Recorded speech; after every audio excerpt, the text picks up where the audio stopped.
Could city hospitals be to blame for the measles outbreak? Ooh, and the effect of the brutal winter on spring allergies. Well, Dr. Doris Day is here to give us insight into some of the hottest health topics. So welcome. Thanks for being here. Thanks for having me. Okay, so now city hospitals could have something to do with this outbreak with the measles here in our area. Is this true? Well, they might. You know, the problem with measles is that it's so highly contagious so early on that you come in and healthcare workers may not recognize it because they're so not used to seeing it because most people are vaccinated. And that's a real problem. So you come in, you have a runny nose, red eyes, a fever, and you start to get a rash. But you're so highly contagious that 90% of people who are around you who haven't been protected will get sick. Oh my gosh.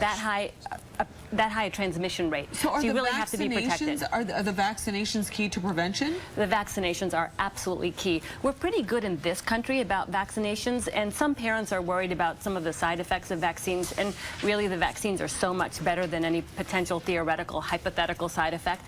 But the problem is that around the world, they're not as common. So a lot of times it may be coming in from other countries, and children who are maybe too young to be vaccinated or people who just weren't are now exposed, and it can be a real problem. And other than the rash, it looks like it can look like a cold or a flu, right? Exactly. It can look like a typical viral infection, but the rash is pretty typical. You can have white spots in the mouth. The rash starts on the head, moves down on the body, but it really is so highly contagious. You have to quarantine early if you have any doubts, and healthcare workers need to know to recognize it. Well, okay, I want to talk about winter and sneezing, because this winter has been nothing to sneeze at. What's the effect on this brutal winter on spring allergies?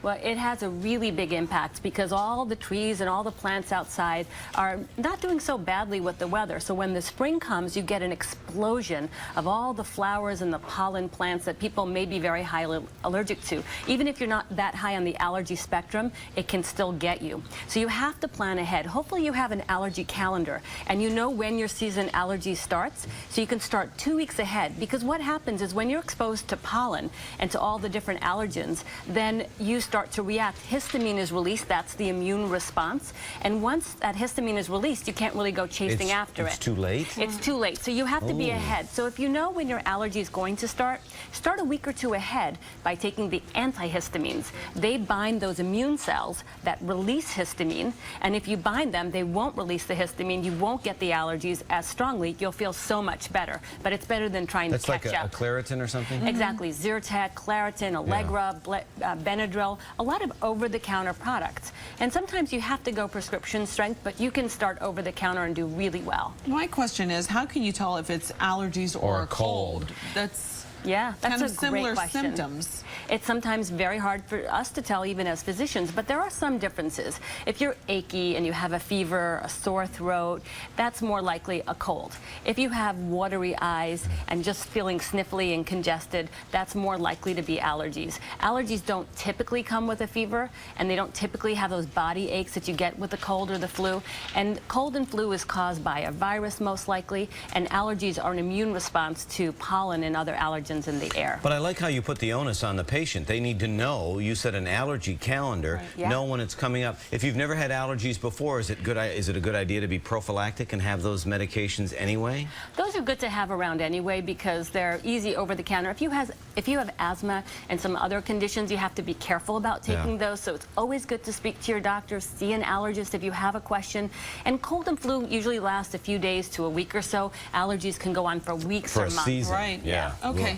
So sunny days, they're here again, and you say that protection is even more important than ever. Right. There are studies that show that if you use sun protection every day, all year round, even if you've already had sun exposure over time, you have a 24% lower rate of aging in your skin. And that's pretty important when you think about all that we spend on anti-aging products. So protecting is really important. Sun exposure is cumulative. All wavelengths of sunlight are dangerous for your skin, and I want you to go out and have a great time. I want you to enjoy the beautiful, great outdoors. Definitely not going to a tanning salon, right? That's out of the question. But going outdoors is great, but be smart about it. If you're just walking, the sun doesn't care what you're doing. Even if you're just out going for a walk, you can burn in the sun. Cross over to the shady side. My brother is a dermatologist, and his kids look like violet almost because of how much sunblock he puts on them. Yeah, but when I was a kid, I had second-degree burns. Did you really? Sunburns on my feet, had to be hospitalized, and you say the cumulative part. I worry about that, so you never, rarely barefoot at all in the summertime. You're so right. It's two different things. It's chronic exposure and sunburns, and both of those can dramatically increase your risk of skin cancer down the road.